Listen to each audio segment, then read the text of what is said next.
Hello, everybody. Welcome to Cow Daily. If you're here right from the start, you'll see that I got captured having a vape. Listen, this is day 1276 of Have a Nice Day by the Stereophonics being an 8-year worm. I'm telling you, man, it's brutal at this point. I was even thinking about getting the lyrics and like singing it at the start of the show today just to see if I could break the spell, but I can't. Do you know what else I haven't done? I haven't turned the friggin' lights on. Just bear with us. There we go. There's some lights. I don't know. See what I can stretch up and get the other one. Dead air. It's really bad. Switching the lights on. Right, they're on. Had a mare last night. Like it was. I'm just not sleeping very well. I haven't since the crash. Really, I think it's a bit of anxiety and trauma-y shit because I woke up, sweat the bed again, and that's usually an anxiety thing. I don't think I'm ill. Felt a bit under the weather. Bit shit. Let us know in the comments if this is happening to you too, because I'm following the whole long COVID community thing, and some of the stuff around like T cells and that are very interesting, but we'll not talk about that today. Let us know if you're around in the comments. That would be very much appreciated. One question I want to ask is, and I'll periodically mention it as the show goes on, I want to ask this question to guests that we'll have on, no matter who they are, at the end of each interview that we do. And I want to ask you it as well. Where does hope live? Because I'm very conscious we're talking about a lot of, pretty dark stuff, but the world's pretty dark. So, we're adults, that's what we have to do. But also, we kind of just go around in this negative feedback loop. And that's not what this is, never is. But we can't fix a problem until we diagnose it. So we'll have to talk about the dark stuff. But we need to be people who build hope too. Like it's just like so important that there's positivity attached to what we're trying to do together. So where does hope live? Like for you, like there's no right or wrong answer to this either. The right answer is the one that you give. So where does it live? I just want to, I don't know, I just think sometimes if we take it back to the basic questions, that's where we find the answer. So I'm going to keep asking that question until we find the answer. And please, you go ask your people, like go and find out and speak to your people and just literally ask them that question. Those conversations at bus stops and it's all like, oh, the weather's terrible. Have you ever been a person, right? Because I've done this. I was challenged to do it. Like I'll ask people that kind of questions. Like I just look like a mad weirdo doing that. But I think it's weird just trying to like chop it up and talk about the weather. It's a very British thing as well, isn't it? I don't know, just like doing that whole mad, like most people are going to think you're mental. Of course they are. But at the same time, it does trigger off some interesting conversations, doesn't it? And that's how we can find the others. Where does hope live? Seriously, like ask yourself that and let us know. For me, hope lives in a lot of places, but encapsulated in this video I'm about to show you, which is like 9 seconds long. What it is my dog, and thank you to everybody for your kindness. I've still not seen him since the operation because where we're living at the minute doesn't have a garden. So my partner's up with our parents where they do, and it's just very hard being apart. I miss them, but I got this video last night. I want to share it with you as well because I get that you care as much as I do in some respects, and it just gave us a lot of hope. This is the first time he's ran since the operation. First time he's ran since he's had 3 legs. Check this out, man. For audio people, this is DJ running and trying to work out how to run with Scrappy next to him, who's basically got like 3.5 legs. One of his ones at the front are really bad. How lush is that, man? Like properly like got us, like saying that. And I just can't wait to see him and give him a cuddle. And I'm just so proud of how the bravery he shows. I mean, dogs teach us so much, don't they? Animals in general sometimes. And but for me, definitely dogs. I've definitely got like a really like deep connection with dogs, I see them as family members and that's what they are. So to see me little mate like running on his 3 legs there, just lush. Because last week we thought he was going to die, and like my partner, especially during the time since the crash, has been amazing, like tending him and looking after him. And she is now, sits with him with a sling while she works, and it's just an amazing thing that she does for him under a tremendous amount of stress. So, just as I've said before, the only other person I would trust in this situation if I wasn't there is my mother. So it's just lush that he's been well looked after as he is. So I just want to share that with you, because for me, hope doesn't just exist in like big, like grand things and whatever. It's in the day to day, and things like this are day to day things for many people. And just to see him, just like a rocket, bump and nearly fall over, but he stayed up, means everything to me. And no matter what's going on in the world, politics, all of that, as long as we're people, because I see me dogs as me people, as long as we're people are all right, are wrapped around with, then it's a good start, and we can generate and build the hope in it. So where does hope live for you? Honestly, let us know. I want to know. Like inside, I want to know. Like it's not just some throwaway bullshit to drive engagement. On a human level, I want to know what hope is for you, where it is. And we can share that with other people, can't we? And use the platform in many different ways. Now, I just want to let you know that, like, going forward, like, and this was always the plan. It's always been the plan. Is to start bringing the guests in on the noon shows, and I'm hoping that from next week we can go back to noon. Reason we're starting a bit earlier today for people who might just be tuning in today is like I'm just managing the concussion from the crash, and I've just found I just need to get to the rest part of my day quicker. It's very important to manage concussion properly, so you don't get problems later in life. So that's why I'm here. So thanks for your patience while I work that out, and it's not the regular time. And I apologize if you listen to this on the playback, if you're tuning at 12 and it wasn't there soon. But like I say, we're going to bring in a variety of different topics. I mean, obviously, yes, we've spoke a lot about the Labour stuff, but it's important that we do, and we always will, and we'll always bring it up, and we'll never buy into all this gaslighting about just let it go, guys, so we can like get on with being like horrible centrist pigs. Like, honestly, like we might have done loads of shit to you, but you're not allowed to do it back to us. That's not how it works. No, it's how it works, and you're fucked around. You'll be finding out. But anyway, I will be talking about that shit today, but I think it's important to do a follow-up and round the week off. But we'll be talking about other stuff as well. And I just wanted to like sort of let you know what we're going to be doing going forward. As usual, though, if you would like to share this stream, that would be very much appreciated. And please do watch it on YouTube. We're trying to get the channel monetized, and that very much helps towards that. So it's youtube.com/Cow Daily. Very much appreciated. If you want to support our work directly, go to patreon.com/Cow Daily. That's patreon.com/Cow Daily. If you want to make a one-off contribution to our work, PayPal, links in the description. Thanks very much to the people who did that yesterday. Loving you. Big time. Honestly, every time my phone pings and I see something like that, I just like one of them. You know what I mean? Properly. Definitely in these days and times, I know how people are and how much, like, I know what the value of money is. Do you know what I mean? Definitely now. So, it's a blessing, and I thank you for it. It means a lot more in 2023. Definitely. So, right. Going to do a bit on the Labour stuff, and there's just a few bits and bobs, and we'll do the whole keep hope alive thing at the end. Shouts to Jesse Jackson. Speaking of that, right?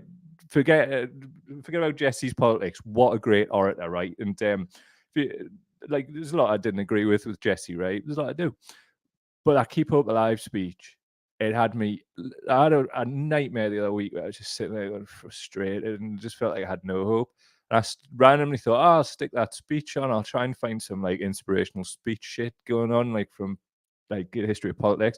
Put that on within 30 seconds because of the crowd reaction and just the, it's the kind of Baptist church preacher vibe. Just got us, just absolutely crying, going, yeah, let's keep hope alive. We'll have to keep hope alive. But it's always good to look back at like great speeches of the past and that kind of thing, innit? So let's see what we've got going on. And also, I'll definitely come to a comment soon, but I'm going to do the keep hope alive thing. You know what I mean? This is all kinds. It's just mad. So anyway, this is Ian Prowse on Twitter. It's a kind of open letter to the Socialist Campaign Group. Excuse me. Dear Socialist Campaign Group, the moment is finally upon you. I've got a right throat. 2 seconds. Let's take a drink. That's better. Right. Anyway, Ian says, Dear Socialist Campaign Group, the moment is finally upon you. This is the time to act in solidarity with Jeremy Corbyn, your trusted and disgracefully treated friend. Maybe resign the whip, sit as an independent bloc. Just do something. Ian Kiss. #Corbyn. I had a look, right? The last time the Socialist Campaign Group tweeted was on the 1st of this month, which is a couple of weeks ago. And that was to retweet Afsana Begum, who, again, has been treated horribly by the Labour Party. And she's talking about like solidarity with educators across Tower Hamlets. Absolutely brilliant. Fantastic. Great. Right. Something canny big happened, right? Very, very intimately entwined with where their careers went. And some of them have got a career because of Jeremy Corbyn. Crickets. And it's not just the Socialist Campaign Group. I've seen nothing from Jamie Driscoll, the Northwood Tyne mayor. He would never have got elected at all without that Corbyn moment at all. I did see him like the other week though, like browning up some of the local ghouls though, on social media. Interesting. Nice picture with Lisa and Andy there. Quick to post that, like. Aye. So anyway, further moving on. I honestly don't give a fuck anymore, like about this stuff. Like the level of cowardice and sellout is just like, honestly, right? And it sounds daft. You grow up in the hip hop scene and whatever, right?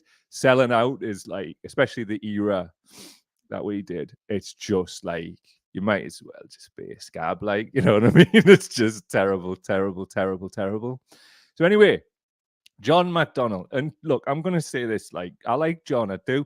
I've actually met John on a couple of occasions. And, like, when was it? Late last year, I had a meeting with him, online meeting, of course.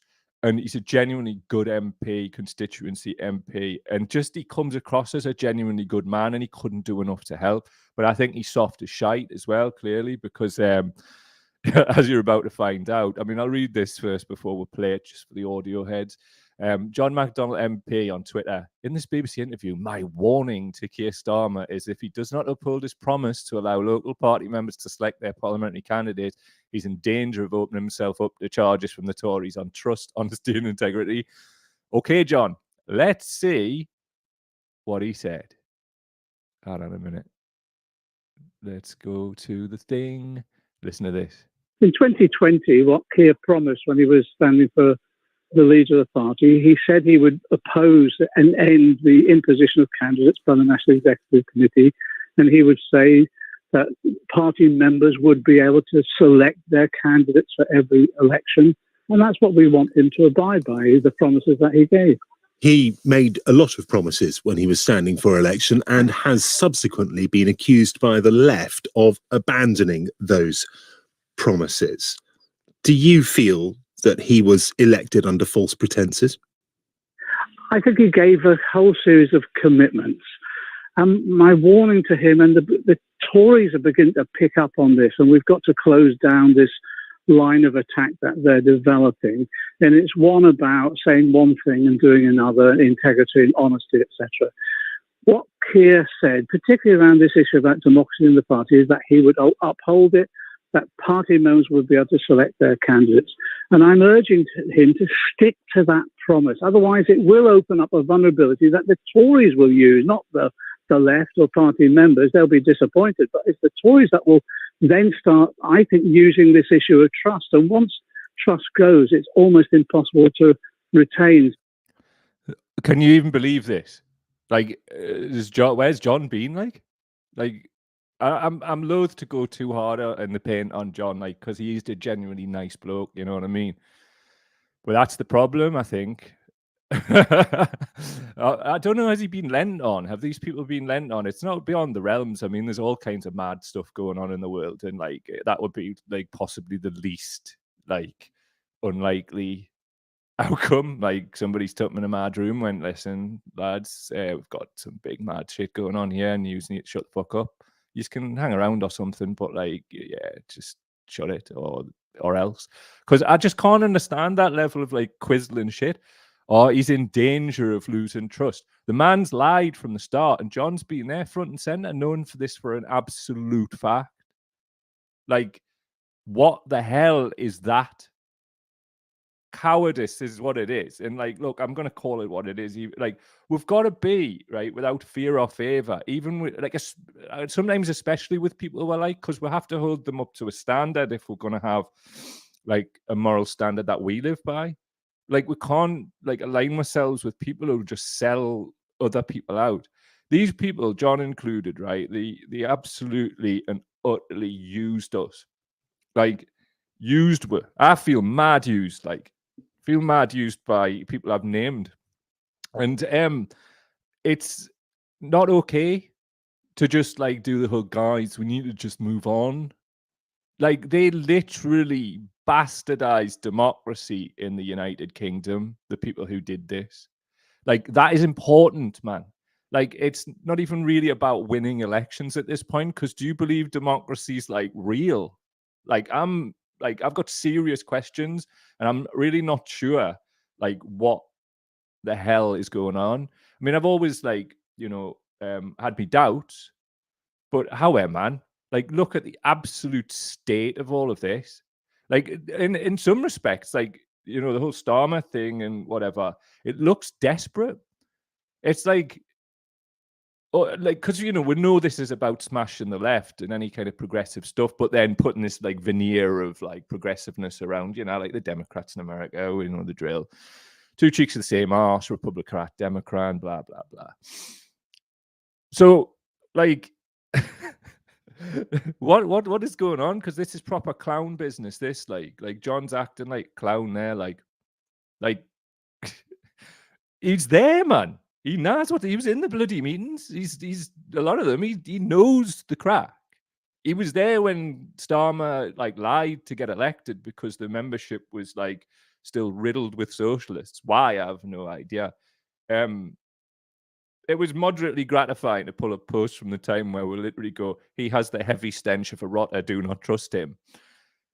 No, people still won't listen to her now, but hey, some will, so get ahead of the curve. Weird, isn't it? Like, it's proper weird, man, and I just don't understand what they're doing. Like, where's Zara Sultana and other people? But again, shouts to Claudia Webb and that.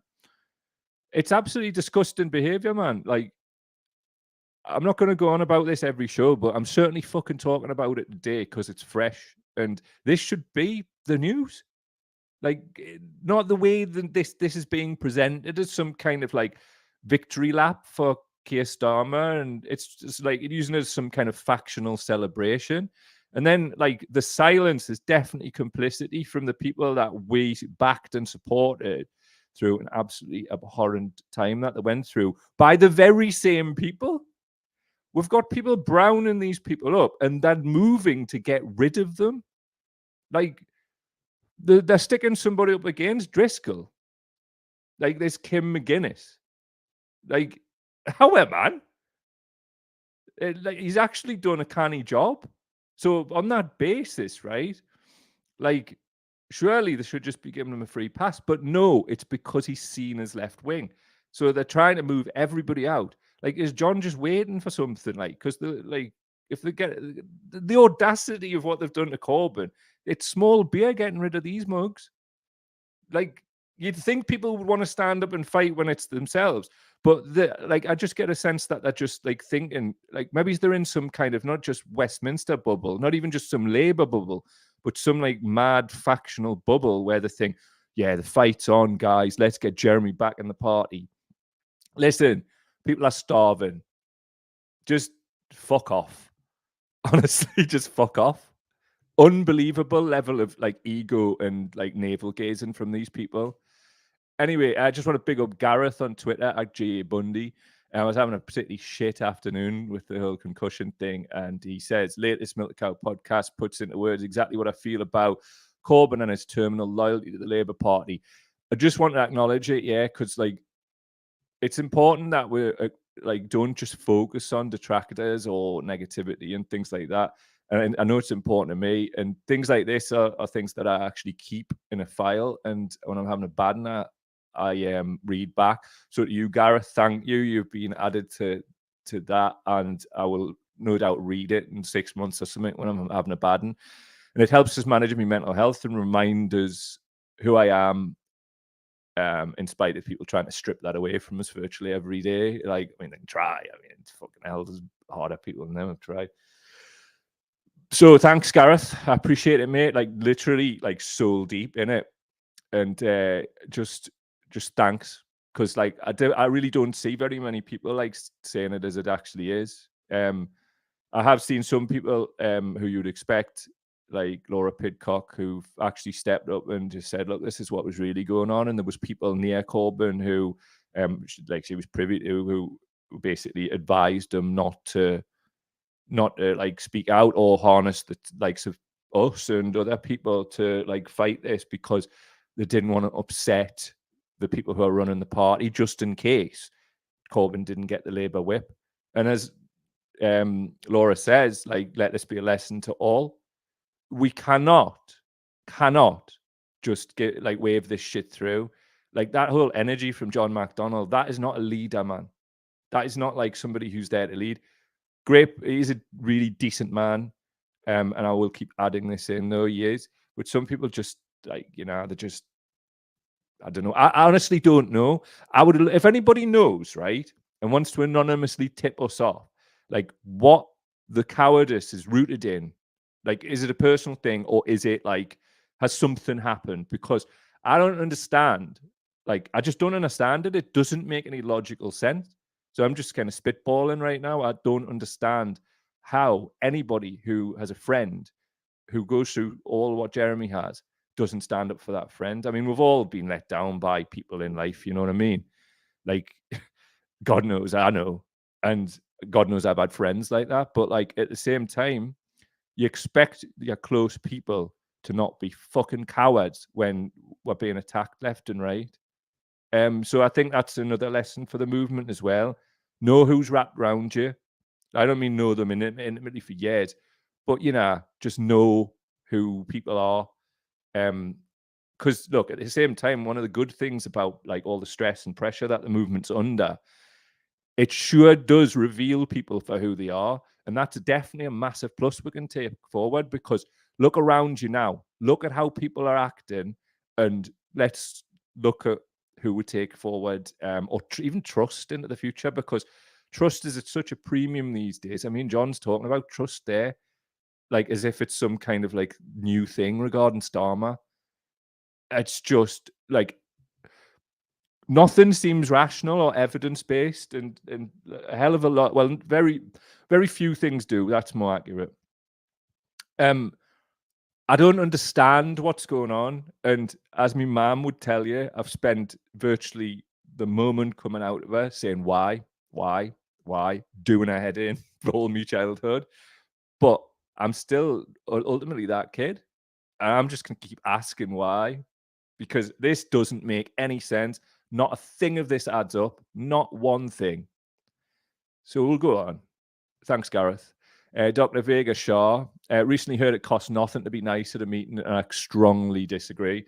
Continuing to be nice to people with harmful, toxic behaviors only creates a reward feedback loop, encouraging them, and that is a heavy cost indeed. Now, I saw this recently and saved it because it reminds us of what we're going through now. There's a lot of people in our movement are too nice. And I think I've been guilty of that myself in the past. And I still am that, but only to people who are good of heart and nice to me. Like I also have an absolutely brutal side in me. Locker people who knows will tell you that, but it takes a lot to get it out. A hell of a lot now that I'm in my mid-40s as well, but I do have that in us, and I'm not going to be nice to like bad actors anymore. And I don't have to be, and neither do you. Like one of the things about Corbyn, which at the time I went, oh no, we're fucked here, was that kind of gentler politics speech. It's just an open goal. It's an open goal to our detractors of like literally anything that deviates from like a center line of being what anybody wants to bad faith call nice. You're a monster. You're a monster. Out deviating out that, and it's actually monsters calling you a monster. And you've got to know like who you're dealing with, really. And I just thought it was really naive, not just politically, but just naive as a standalone. I was just like, what the fuck? So as we can see here, it's like we don't have to be nice and create this like toxic reward feedback loop for these people. And that's, for me, what John is doing. He's just creating this toxic reward feedback loop for them. And it just encourages them to do more. Because here's the thing, if there's no consequences for bad people, then guess what bad people do? They become emboldened to think, I can get away with this. Listen, if society ever truly collapsed, watch how some people act. Because so-called civilization for some people just kind of like barely civilizes them. You better be prepared to defend yourself as and when it happens. Facts. I think we're all just living in some kind of like alternate reality where we just think like everybody's like ultimately going to be nice. And I've learned a lot since the past few years for real about what people are really about. Sometimes people just want to be wrapped around people like Corbyn because it's like cool at the time or whatever. Look at the celebrities, for example, at 2017 versus 2019 who were endorsing him. Completely different. Shouts to Stormzy, though, who's never wavered. So let us not be nice to toxic people anymore. Doesn't mean you have to like mirror their toxicity. Just fuck them off. Or give them a load of shit, like whatever you feel that day. But this is permission to stop being as nice. But let's be nice with the nice people and keep spreading that love, man. Like some people just don't know how to accept love or positivity, and it fucks them up inside, and end up in positions of power, like absolutely trying to destroy decent people. But we don't have to like sort of be scared of those people. They're just people. You know, they're just people just like you and I. They might have one of the most sophisticated and well-resourced propaganda campaigns behind them, and the ability to destroy your life. We don't have to be scared of them. Now they can all fuck off. What else we got? Something that I remind myself to do quite a lot, and I just want to interject in the midst of this. It's a friendly reminder to check that you're not holding tension in your body. Let your shoulders drop, unclench your hands and your jaw. Take a deep breath.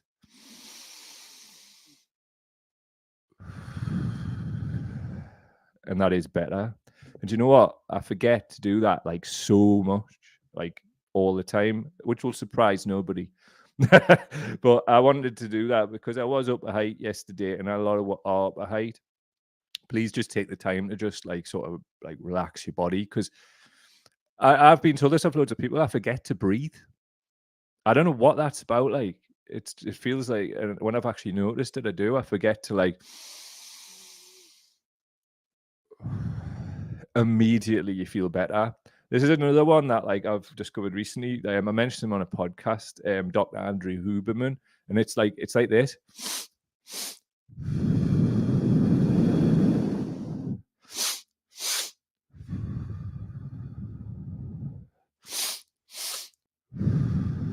So it's like in through the nose, right?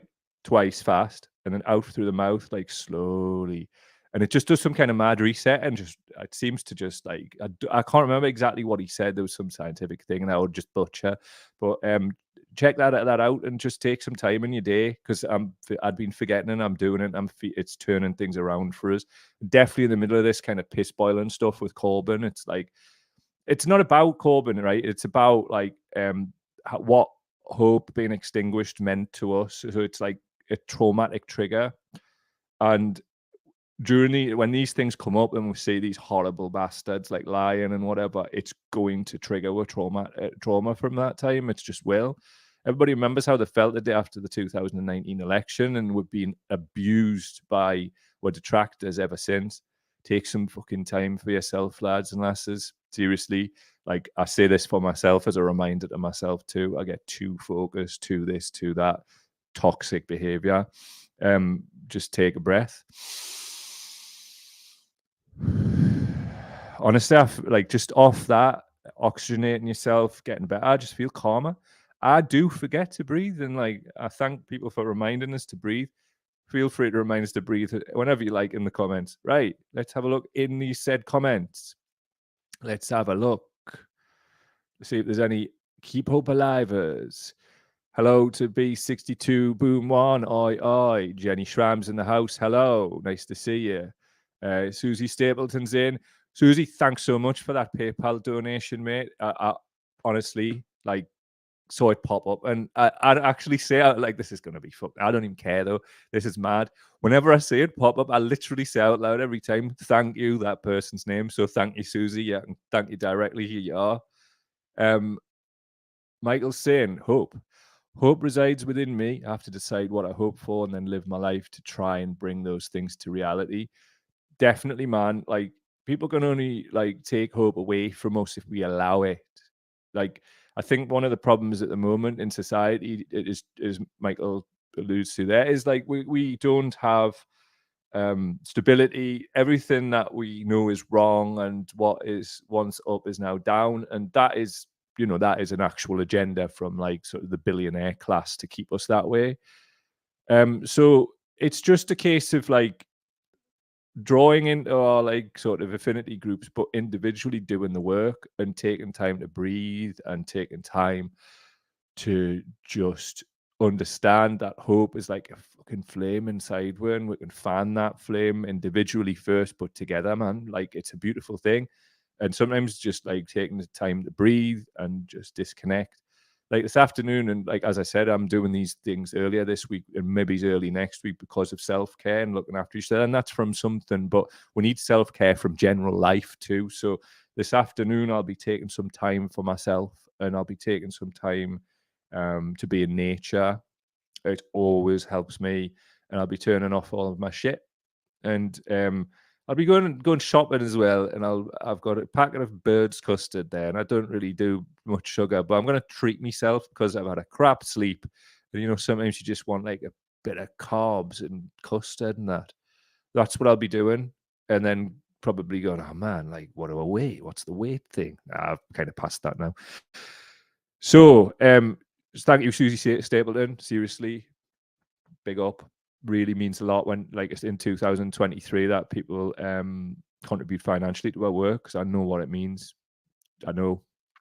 So Jacqueline's saying, hello, I didn't get any notification about this being on. Luckily, I spotted on Twitter, so I'm glad that your dog's adapting and living his best life. Me too, mate.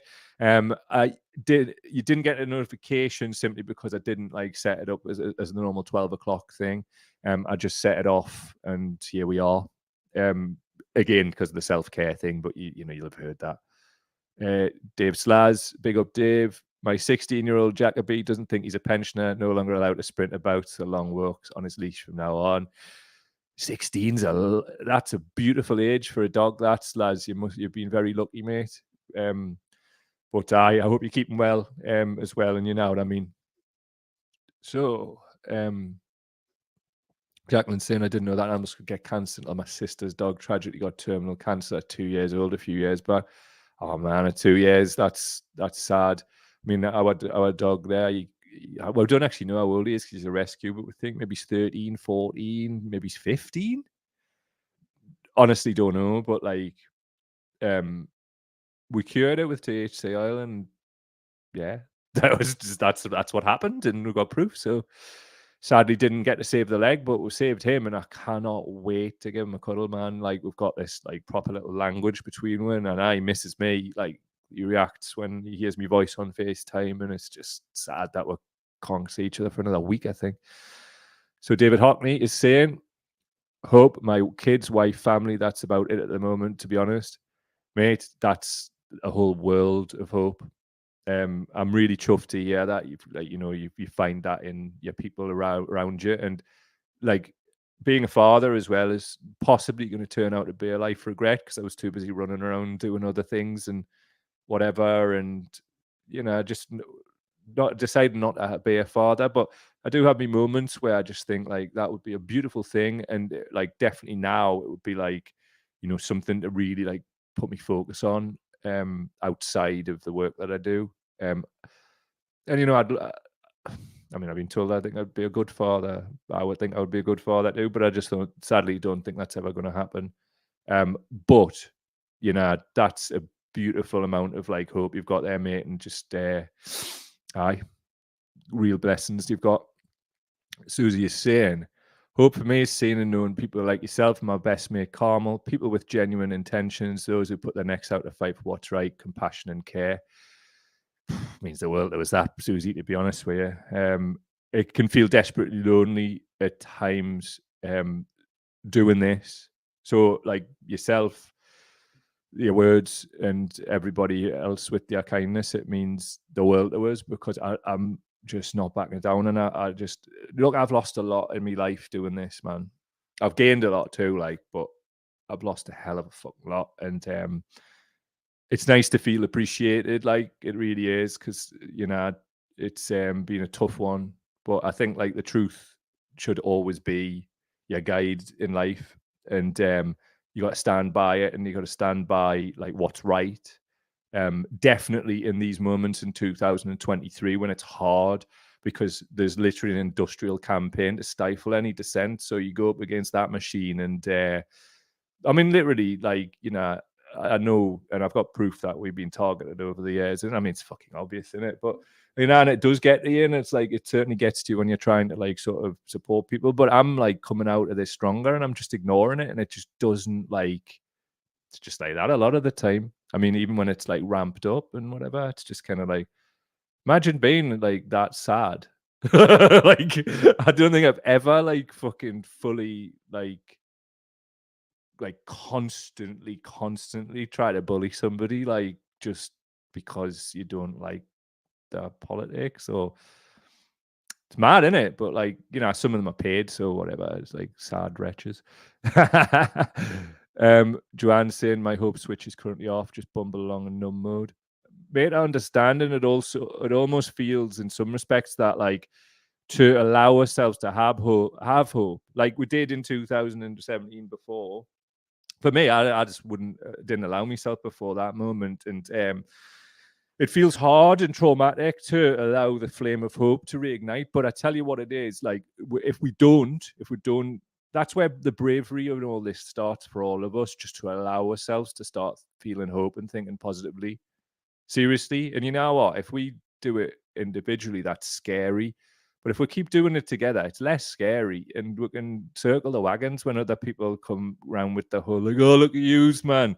Unsensible hope people. Mad, innit, man? It's just like, oh, God. Yeah, I mean, the system's so fucked that millions of people are living in poverty, scared to put the heating on, but it's unsensible to try and like, excuse me, can we actually like address this? Well, that's unsensible. Like Labour won't get elected if we start like, that worked as well. That kind of approach with the whole sort of Corbyn, like not losing the whip thing. Bit of a mad one, isn't it? So let's keep going. MS says, as a big old nerd, I'm going to answer you with a Tolkien quote. It is the everyday deeds of ordinary folk that keep the darkness at bay. Small acts of kindness and love. I find hope from you all. That is beautiful, and thank you for sharing that with me, man. Like really, really thank you. Right, what else we got? Paul Smith, nice to see you here, mate. There's no difference between the Tories and Labour, as they are now both authoritarian parties. In other words, two cheeks of the same art. Absolutely spot on, mate. That's exactly what they are. The establishment team B. They just put like the kind of like off-cut Tories in there just for moments like this, where it's, you put the pretense of don't even know if it's a pretense of an opposition. I mean, it's mad. Like people are wanting to still vote for that. I mean, you see people like on the delusion thing every bloody day, don't you? It's really weird, isn't it? Carlos is saying, when you noted they have been leaned on, that is almost certainly the situation. It's between them, their careers, and their consciences as to the actions next. The treatment of Corbyn shines a true light on the party, the political representatives, the members, and of course on Corbyn himself. How will those complicit in their silence feel about their behaviour and actions in 30 years' time, looking at themselves in the mirror? That's a beautiful descriptor. And in terms of how will they feel, some of them won't care because they literally think that they're right. Because some people, like I've learned over like the course of my life, they do not care for anybody other than themselves. And like I think we make a mistake as people who are too nice by assessing people by our norms and values.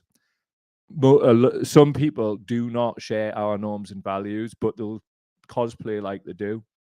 And that's a fatal mistake that we've made. And that and all of this is a real opportunity for the left. We need to demelt ourselves, like for a fucking start.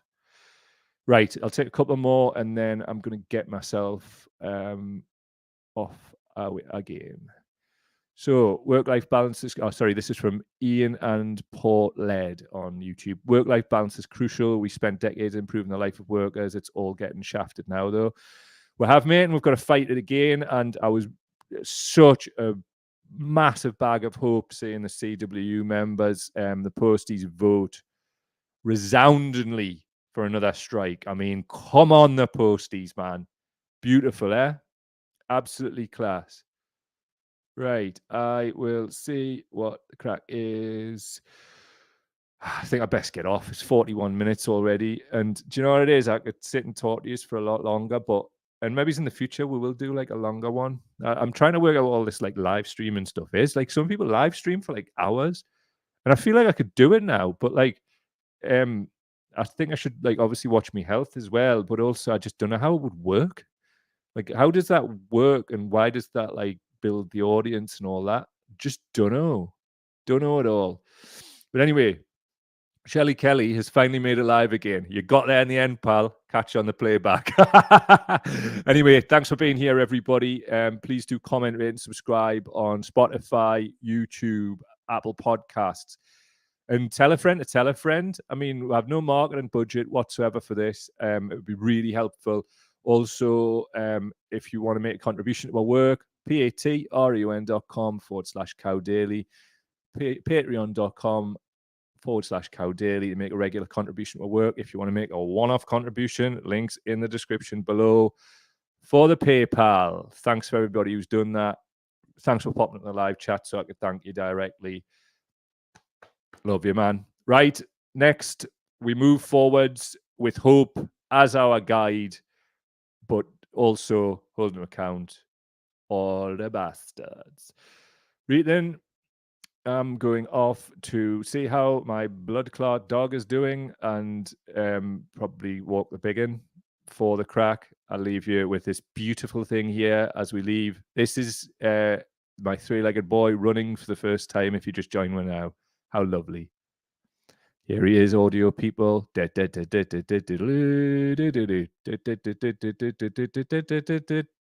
a belter. See the smile on his face there. Can't wait to see him do that. Definitely going to cry when it happens. So tears of joy. Love him.